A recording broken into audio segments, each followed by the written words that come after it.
એમ કહો કોઈ મારે સારું વહેલું જવાનું છે મારે કંઈક આમ સાહેબ વાત સાચી, પણ આમાં શું છે કે ઇમરજન્સીના પૈસા વધારે હોય અને શાદીના પૈસા ઓછા હોય, બરાબર છે. એટલે લગભગ માણસને મતલબ કોઈ પણ વસ્તુનો તકલીફ વધુ હોય ને તો જ ઇમરજન્સી લખાવે, બાકી તો ના જ લખાવે, એમ મારું માનવું એવું છે. એમ ના લખાવે, પણ એ તમે નહીં જાણતા, મને ખબર હોય ને કે. અને આમાં શું છે કે મારે બી આ વસ્તુ તમને ના કહેવી પડે, પણ 4:30 લખાવી વિઝિટ, હવે 6:30 ગાડી આવી, બરોબર, 6:25 6:25 બરોબર, એટલે 2 કલાક થાય. 2 કલાક સુધી પણ એ ડોક્ટર બે ઇમરજન્સી કરીને તમારે તો આવ્યા ભાઈ, એટલે આમાં શું છે કે 2 કલાક સુધી ના આવે એટલે પશુ અને ઇમરજન્સી માણસ ક્યારે લખાવે કે જ્યારે વધુ તકલીફ હોય તો જ લખાવે ને. એમ એટલે એમ નહીં, તમારે કેમ 2 કલાક ગાડી 2 કલાકમાં ના આવે એટલે પછી કોઈ પશુને કંઈક થઈ જાય ને. એમ અરે બરાબર છે, પણ એ ડોક્ટર આગળ 2 ઇમરજન્સી કરીને તમારે તો આવ્યા 3જી વિઝિટ કરવા, એટલે પછી તો જેમ તાકે તમે 4 વાગે લખાઈ કે 3 વાગે લખાઈ, આની બી કંઈક વ્યવસ્થા હોવી જોઈએ ને, મતલબ ઇમરજન્સી હોય તેના માટે કંઈક તમારે અલગથી મતલબ થોડી અલગ વ્યવસ્થા હોવી જોઈએ. વ્યવસ્થા તો એ જે છે રૂટીન હાલે છે. તમે આ પહેલી વાર ધ્યાન દોર્યું તેના ઉપર આપણે થોડું વ્યવસ્થિત આગળ જતા કરાવશું, ઇમરજન્સી થાય. પણ માણસ ઇમરજન્સી ક્યારે બોલાવે કે ઇમરજન્સી ક્યારે બોલાવે જ્યારે 4 વિઝિટો વધુ તકલીફ હોય તો જ બોલાવે ને. એમ તો તમારે 1-2 ગાડીઓ અલગથી રાખવી જોઈએ ને કે ભાઈ ઇમરજન્સીમાં કોઈ એવું હોય તો એને કવર કરી શકાય, એવું તો કરવું જોઈએ ને. કંઈક તમે અલગથી પૈસા ડબલ બધા છો ને ઇમરજન્સીના. આપણે દિવસે ગાડીઓ 10 ફરતી હોય, નાઇટમાં 2 ગાડીઓ હોય, બરાબર, એટલે દિવસમાં લગભગ આપણી 90% વિઝિટો કવર થઈ જાય. આખા તાલુકાની જે વિઝિટો આવે ને 180-190 એવરેજ આપણી પર ડે ની વિઝિટો આવે. એમની આ તો હું તમે રજૂઆત કરી શકો એટલે હું તમને કહ્યું. બાકી બીજા લોકો તો બીજા વ્યક્તિઓને તો કદાચ આવું થતું હશે તો હું શું ખબર. એમ બીજાને બી કેટલા પશુ મરી જતા હશે ને. એમ સમયસર સારવારના મરવાના કારણે આવું બનતું હોય ને. એમ ના એવું મરી જાવ એ અમુક વાર બને. 2 કલાક સુધી ના સારવાર મળે તો પશુ મરી શકે છે ને. એમ એવું નહીં બનતું મહેશભાઈ, હું તમને શું કહું, તમે આખી સિસ્ટમ તમે મને મળજો, આપણે બેહીને તમને શાંતિથી વાત કરે, બધી સિસ્ટમ છે. એવું નહીં કે મરી જાય નહીં મળતું, એવું નહીં. આપણો પ્રયત્ન સભાસદના જાનવરને ઘર આંગણે ટાઈમે સેવા મળે એવો હોય. પણ રેર કેસમાં કદાચ એવું કોકને લેટ થવાનું કારણ આ હોય કે તમારે તમે કહો ને કે 4 વાગે વિઝિટ લખાઈને 6:30 આવ્યા, ડોક્ટર 2 ઇમરજન્સી વિઝિટો કરીને તમારે તો આવ્યા એટલે લેટ તો થવાય જ ને. હા, પણ એ સમયમાં તમારે બીજી કોઈ ગાડીની વ્યવસ્થા કરવી જોઈએ ને. આટલું બધું કદાચ તમને ખબર થશે ને બીજી કે આ વિઝિટ કરે છે તો ટાઈમ થવાનો છે તો બીજું એડજસ્ટ કરવું જોઈએ ને. એમ કહું છું એમ ના ખબર પડે ને, એવું નહીં હોતું, એવું ના હોય. કદાચ હું કહું 1 વિઝિટ તમારી 5 મિનિટમાં પતી જાય અને કદાચ ઇમરજન્સી વિઝિટ લખાઈ હોય તમારા પાસે નોટ તો હોય ને કે ભાઈ આ વિઝિટ ઇમરજન્સી લખાઈ તો આટલી વિઝિટ થઈ તો આ ગાડી સમયસર પહોંચી રહેવાની નથી તો સામે વાળાને સમયસર સારવાર નહીં મળે. એમ તો તમારે એની વ્યવસ્થા કરવી જોઈએ ને. એમ કહું છું વ્યવસ્થા કરે, વ્યવસ્થા સિસ્ટમ ગોઠવેલી જ છે. સમજો, વ્યવસ્થા કરવાની કઈ એવું તાત્કાલિક વ્યવસ્થા કરવાની ના હોય, સિસ્ટમ આપણી ગોઠવેલી જ છે. પણ તમે જે કહો છો ને એવી અમે મીટિંગમાં જઈને ડિરેક્ટરને વાત કરશું કે ભાઈ એક એવી વ્યવસ્થા ઇમરજન્સી ગાડી રખાય જેથી કરીને આવું ક્યારેક કોઈ ઇસ્યુ થાય નહીં. એટલે તમે રજૂઆત કરો છો, હું વાત કરીશ કે ભાઈ ડિરેક્ટરને વાત કરું, સાહેબસિંહની વાત કરું ને, સાહેબસિંહની વાત કરું ને. હા, સાહેબસિંહ હું જ વાત કરે તમારા. ચલો હું બી વાત કરું. હા, હું બી વાત કરું છું એમને. હા. હેલો. હા સાહેબ, નમસ્તે. નમસ્તે. મહેશ ઠાકોર બોલું, પત્રકાર. હા બોલો ને ભાઈ. હવે સાહેબ હું શું કહેતો, અમૂલની વિઝિટ લખાઈ હોય ઇમરજન્સી, તો 2 કલાક સુધી ના આવે તો પછી એને શું કરવાનું? 2 કલાક સુધી નથી આવ્યા? હું કહું એને હેડો. અરે એમ નહીં, 2 કલાક સુધી ના આવે તો પછી પશુની હાલત શું થાય એમ કહું છું. હા, પણ આ છે ખબર, એ લોકો એમરજન્સી આવતા હોય ને તો પેલા ખૂણાથી આવી અને આવતા એનો વાર લાગે. નહીં બરાબર છે, પણ આપણે વાત કરી કે ભાઈ આ 2 કલાક સુધી કેમ ન થાય. એમ હવે 4:30 વિઝિટ લખાઈ હતી તો 6:25 વિઝિટ આવી, 2 કલાક પૂરા થયા, બરોબર છે, 55 મિનિટ થઈ, બરોબર છે.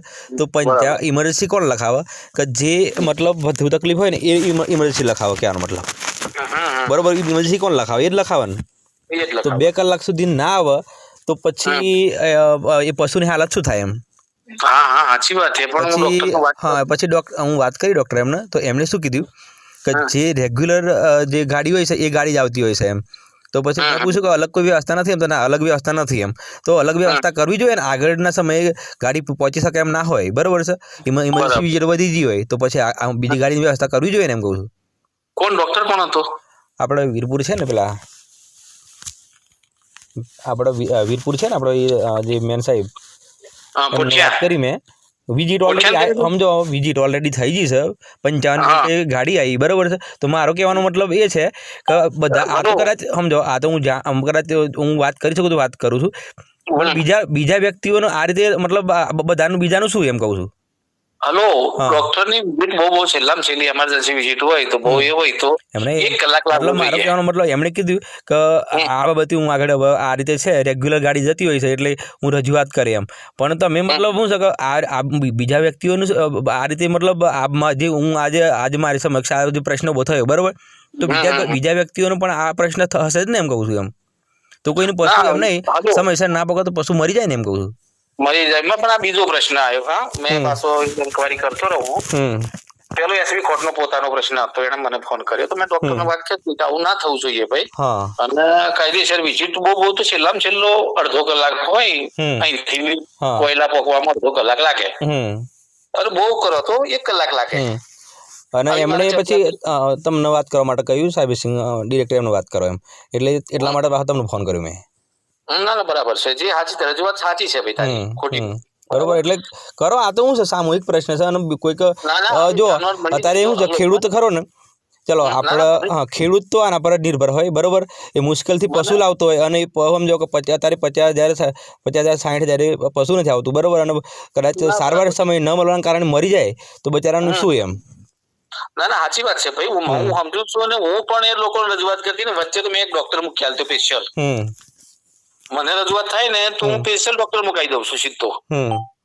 ભાઈ ડોક્ટર અમારા ઘટ છે, મૂકી દો એમ કહીને તો રજૂઆત કરીને ડોક્ટર મુકાઈ દઉં.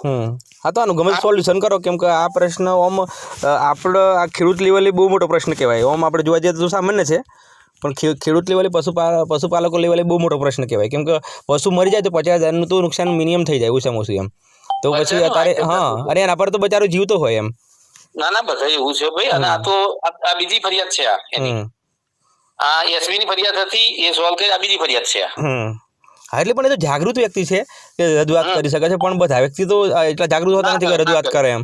તો આ કેટલા વ્યક્તિ કદાચ શું છે, આવી સમસ્યાના કારણે કેટલા પશુ મરી પણ જોવાની કદાચ આપણને ખબર ના હોય એમ. ના સાચી વાત છે. હા, એટલે આ એક થોડું હું ધ્યાન પર લેવા જેવો પ્રશ્ન છે. અને જરા હું પણ આ બાબતે શું છે, જરા સમાચારમાં બી લેવાનો જ છું, કેમ કે મને બી લાગ્યું કે આ વસ્તુ જતું ના કરાય એમ. અને આ 2-3 જગ્યાએથી રજૂઆત આવી, એટલે પછી મેં વિચાર્યું કે આ બાબતે રજૂઆત કરવી પડશે એમ.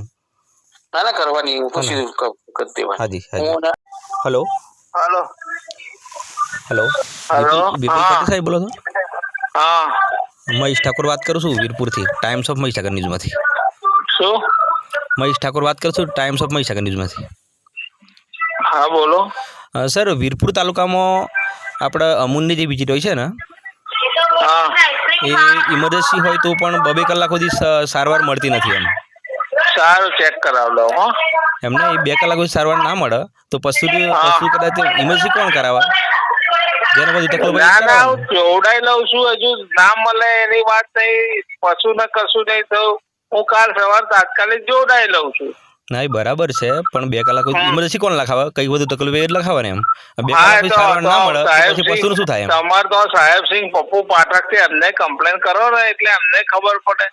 હું સાહેબ સિંહ ની વાત કરી, આપણા ડિરેક્ટર ખરા એમના, સાહેબ સિંહ આપણા અમૂલ્ય ડિરેક્ટર ખરા ને, એમને રજૂઆત કરી મેં, પણ આપને બી કરું છું એમ.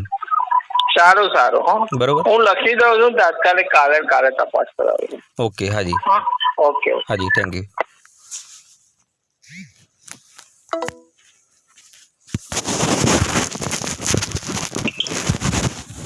વિસ્તારના પડેપણના સમાચાર જોવા માટે અમારી channel the Times of Mahisagar ન્યૂઝને લાઈક, શેર અને સબસ્ક્રાઇબ કરો.